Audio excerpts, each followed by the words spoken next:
आणि एक ब्रेकिंग बातमी आहे। भाजपचे मुंबई अध्यक्ष आशिष शेलार यांनी मनसे अध्यक्ष राज ठाकरे यांची भेट घेतली आहे। शिवतीर्थ या राज ठाकरेंच्या निवासस्थानी जाऊन त्यांनी राज ठाकरेंसोबत चर्चा केलेली आहे। विधान परिषद निवडणुकीसंदर्भात यावेळेस चर्चा झाल्याचं सांगण्यात येतंय। मुंबई पदवीधर आणि शिक्षक मतदारसंघात मनसेनं पाठिंबा देण्याची मागणी यावेळेस करण्यात आली आहे।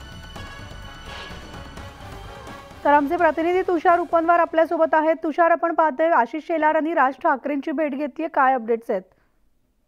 मनाली, काही वेळापूर्वी मुंबई भाजप अध्यक्ष आशिष शेलार यांनी मनसे अध्यक्ष राज ठाकरे यांची भेट घेतली। त्या भेटीमध्ये विधान परिषद निवडणूक संदर्भात चर्चा झाल्याची खात्रीलायक सूत्रांची माहिती आहे। कारण की या निवडणुकीमध्ये मनसेकडून देखील उमेदवार उभे करण्यात आलेले आहेत, अभिजित पानसे।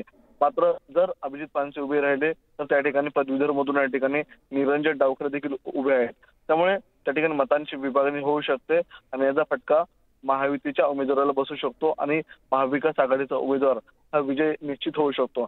अशा पार्श्वभूमीवरती मतांची या ठिकाणी बेरीज करता मनसे हा देखील तितकाच महत्वाचा पक्ष आहे। तुषार, मात्र राज ठाकरेंनी मागेच जाहीर केलेलं आहे अभिजित पानसे उमेदवारी अर्ज भरणार नाही, त्यांनी माघार घेतली आहे। मनसेनं भूमिका आपली गेल्याच आठवड्यात स्पष्ट केलेली होती, मग ही भेट कशासाठी? मनसेचं या ठिकाणी पदवीधर संदर्भामध्ये मोठं जाळं आहे, त्यांची देखील मोठी या ठिकाणी मतं आहेत। ती मतं वळवण्यासाठी आशिष शेलारांनी भेट घेतलेली आहे। या भेटीमध्ये राज ठाकरेंनी त्यांना नेमकं काय आश्वासन दिलंय हे आपल्याला येत्या काळात पाहणं महत्त्वाचं ठरणार आहे। कारण की उमेदवारी अर्ज मागे घेण्यासाठी शेवटचे काही तास अद्यापही शिल्लक आहेत। त्यामुळे नेमका कोण उमेदवारी अर्ज मागे घेतोय, कारण की महायुतीकडून तिन्ही पक्षांकडून उमेदवार उभे राहिलेले आहेत।